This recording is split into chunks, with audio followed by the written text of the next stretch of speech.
Hi, I'm back for one more chapter of my simulator educational series. And today, check this out. We are at the Centripetal racetrack. iRacing is cool enough that they actually include a full-size skid pad.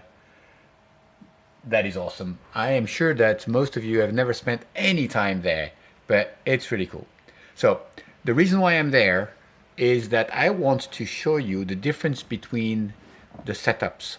One of my big gripes when you first get into sim racing is that the default setups, they just don't feel like a real car.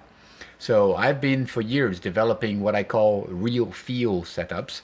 That's the name of my team in iRacing as well as we go into there. And I'm going to show you that. There is still the limitations of the tire modeling and the physics as we discussed in previous videos, but we can do a lot better. And that's what I'm going to try to show you. So we're using the Formula Renault again, and I go and start play, and you see that the car will go straight in, and basically I'm using this line, the 40, I'm not sure if it's meters or feet, it's probably 40 meters into that, and we are just going to do a big on circle. I will show you an onboard video afterwards, but you see the idea is to get onto that line and stay on that line. So I'll do a couple of laps to establish the perimeter to make sure that the car is on the place, and I could stay there all day long and nothing would happen. And then as I increase the speed very gently, you see by now I should be increasing the speed. Yeah, I'm at 52 miles an hour, and then I will add steering. And well, that's when the car should just go under steering. You see right there, I'm doing it and the car is going inside. And you can see that you could see the tire marks appearing as the excessive slip angle was added. Now at this point, the car should just go into the understeer. And we discussed that in the previous video. It just doesn't. I'll show you the onboard video, but you can see that I already have an excessive slip angle on the the steering wheel, and I keep adding here, and the car just goes inside. Now I'm scrubbing some speed. I'm down to 52 miles an hour, but I'm still on the throttle, not hard on the throttle, but I'm on throttle to keep the car balanced, to eliminate the load transfer out of it. And that's what's very difficult to do. It's something that I do and demonstrate on a regular basis in the real cars, and you have to take my word for it or come and do it with me. But when you do this, the car just understeers out, and you see the skid mark appearing here because the car, understandably, the tire is sliding out, but the car is going to a tighter radius, and it should be the other way around. So now we're going to go and look at the same thing back from the onboard view. So we now have shifted to our onboard cockpit view. You gotta love the digital tools of all this. It's just so cool. And you see that there is my line, and I'm using the little antenna in this to hold it. And watch my hands. We know my throttle is staying steady. We saw it before. It's right there. I'm still at 48, but I'll be building up to the 52 mile an hour, which is where the car needs to let go. I'll remove it for better viewing. And then watch my hands as I keep on steady. Right, okay, I'm moving, and now is when I will start to add up. Anytime now I'll start to add steering, and you see that the car will actually go inside instead of outside. Yes, I did. There you go, finally getting there. And look at this, and we go full on all the way in. Now let's back up a little bit, and now with a steady throttle, steady balanced platform, the car being at the limit, which I've been taking the time to establish. I would be dizzy by now in the real car. That's the beauty of this. See, now we're at the 52 mile an hour, which we saw earlier before. Steady hands. And then as I add steering, and I don't give it a little bit, I just give it everything that I got. I mean, hand over hand, full lock. Look at the tires, they're completely sideways. And the car is going further inside. There is my line that I'm departing in on the inside. Pretty clear. Now I'm going to change the setup and go to put one of my real feel setups and see how the car behaves there. Back on the blimp view, I changed setups.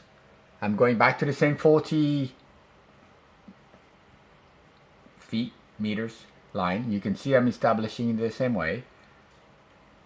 I'm going to fast forward because I do a couple of laps to warm up the tires always. So I'm going to pause.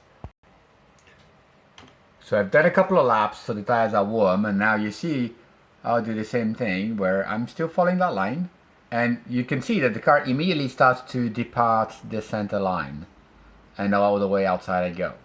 Now I'll come back to the center, to that same line, and I'll do it again, and then we'll shift to the cockpit view to see what it looks like again from the cockpit view. I establish the circle, and as soon as I go, boom, the car starts to understeer. A little less severe this time around, but just like that. Now we're going to go and shift over to the cockpit view to see what it feels like from the inside. Okay, so here we are. I've moved on to the cockpit view. Same status, we're building up the speed. You see I'm right on that line. I'm going to go over here. Steady hands. You can see me got throttle nice and steady, building up to that 50 mile an hour. I'm going to go clear it all like this, and you see now, watch my hands, and as I add steering, immediately the car departs from that center line, and I give it all and it just goes away. Now let's look at this again, and that's a drastic difference from what we saw in the previous one. And again, this is the same Formula Renault car, just with a different setup, the sim racing setup as opposed to my real fuel setup. So we go to here, we're right there. See the hand, 53 miles an hour. I'm right there at the limit. That's what we saw in the other one, 52, 53 is where the car would start to depart. And then we go, steady on the throttle, and the hands add, and off we go. And right around. And the car does nothing but understeer in this case. Now I'm using still way more steering. The forgiveness that I have here is way more. In the real car, only about 5 to 10 degrees of steering would be enough to generate that type of slide. And again, I demonstrate this on a regular basis in real cars at the skid pad at the racing school. And you have to take my word for it or come and see me and we can do it in real life. But that's the big difference right there. Now again, I insist on the fact that this is the same car. This is the same Formula Renault 2.0 car for my racing, and the difference was from the default setup. It actually was the low downforce setup, but they all feel the same, trust me. They all feel, they all feel similarly. And you saw the video when we were in Watkins Glen as well. And with this setup, it feels a lot better. It's still not ideal. There are still some differences to the real car, but it is a lot better. That's why it's so difficult. You have to be so careful as to what you do and how you do it. Okay? I'll post this online. Shoot me questions, and depending on your questions, I'll build the next video from there. Cool? Happy racing, happy training, happy Nico. I hope this helps.